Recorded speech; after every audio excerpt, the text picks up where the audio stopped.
Human life value in means suppose anything goes wrong with him, कुछ उससे उसके साथ अनहोनी कर देना पड़ती है, तो उसके पास एट प्रेजेंट 12 लाख का इंश्योरेंस होना जरूरी है, ताकि अगर कुछ होने पर ये अमाउंट उसके नॉमिनी के अकाउंट में आ जाएगा। और बैंक रेट अगर 8% है तो उसकी फैमिली को 96,000 मिलता रहेगा। दिस इज हाउ कि एक्चुअली हम कैलकुलेट करते हैं।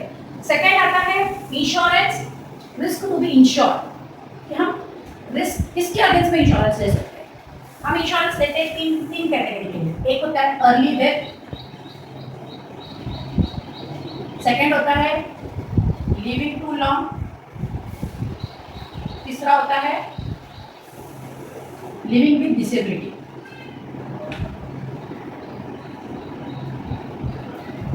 हम इंश्योरेंस कौन से रिस्क के अगेंस्ट में लेते हैं? पहला अर्ली डेथ, जल्दी मर गया तो फैमिली के लिए सिक्योरिटी के लिए early death. Living too long, ज़्यादा जी गया तो एक पर्टिकुलर एज तक ही हम अर्न कर सकते हैं, वहाँ पे हमारा इनकम खत्म हो जाता है, उसके बाद का अगर कोई जी रहा है उसके लॉन्ग लाइफ के लिए हम इंश्योरेंस अपना रिस्क इंश्योर कर सकते हैं। तीसरा है लिविंग विद डिसेबिलिटी, ये तीन चीज़ के अगेंस्ट में हम इंश्योर कर सकते हैं। इसके बाद आता है principle of pooling. Principle of pooling means risk को जमा करना। अब इंश्योरेंस कंपनी क्या करती है, सेम रिस्क वाले का एक अलग बकेट बनाती है। मीन्स सपोज 35 एज का बंदा है और 50 एज का बंदा है, तो जो भी रिस्क 35 वालों का आएगा वो 35 वाले बकेट में जाएगा, 50 वाले का आएगा तो 50 के बकेट में जाएगा।